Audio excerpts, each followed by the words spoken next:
ഓം നമോ ഭഗവതേ വാസുദേവായ.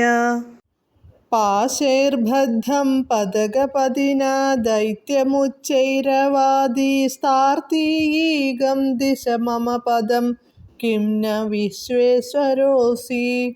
പാദം മൂർധ്നി പ്രണയ ഭഗവന്നിത്യകമ്പം വദന്തം പ്രഹ്ലാദസ്തം സ്വയമുപഗതോ മാനയന്നസ്തവീത്വാം.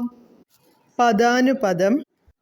പദകപതിന പദകങ്ങളുടെ പതിയാൽ, പക്ഷിരാജാവിനാൽ, ഗരുഡനാൽ, പാശൈഹി പാശം കൊണ്ട്, വരുണന്റെ ആയുധമായ പാശത്താൽ, ബദ്ധം ബന്ധിക്കപ്പെട്ട, ദൈത്യം അസുരനോട്, മഹാബലിയോട്, ഉച്ചൈഹി ഉറക്കെ, അവാദീഹി പറഞ്ഞു, താർത്തീയീകം പദം മൂന്നാമത്തെ അടി, പാദം, മമ എനിക്ക്, ദിശ തന്നാലും, വിശ്വേവേശ്വരഃ കിം ന അസി അങ്ങ് ലോകത്തിനു നാഥനാണല്ലോ എന്ന്, ഭഗവൻ അല്ലയോ ഭഗവാനെ, പാദം കാലടി, മൂർധ്നി പ്രണയ എൻ്റെ ശിരസിൽ വച്ചാലും, ഇതി എന്ന്,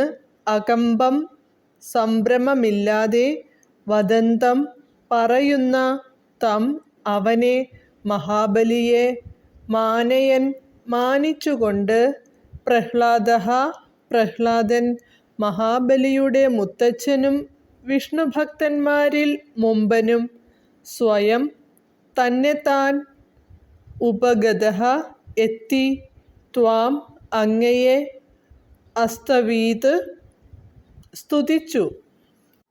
വിവർത്തനം. പക്ഷിരാജാവായ ഗരുഡനാൽ വരുണപാശം കൊണ്ട് ബന്ധിക്കപ്പെട്ട മഹാബലിയോട് മൂന്നാമത്തെ പാദം വയ്ക്കാനുള്ള സ്ഥലം എവിടെ എന്നു ചോദിച്ച അങ്ങയോട് ശിരസു കാട്ടിത്തന്നുകൊണ്ട് ഇതിൽ വച്ചാലും എന്നു മഹാബലി സംഭ്രമമില്ലാതെ പറഞ്ഞു. അപ്പോൾ അവിടെ സ്വയം ആഗതനായ പ്രഹ്ലാദൻ തൻ്റെ ചെറുമകനെ മാനിക്കുകയും വിഷ്ണുവിനെ സ്തുതിക്കുകയും ചെയ്തു. അസുരന്മാർ പാതാളത്തിലേക്ക് പോയ ശേഷം വിഷ്ണുവിൻ്റെ ഹിതം മനസ്സിലാക്കിയ ഗരുഡൻ, വിഷ്ണുവിൻ്റെ വാഹനം, വരുണപാശത്താൽ മഹാബലിയെ ബന്ധിച്ചു. ഹരേ കൃഷ്ണ.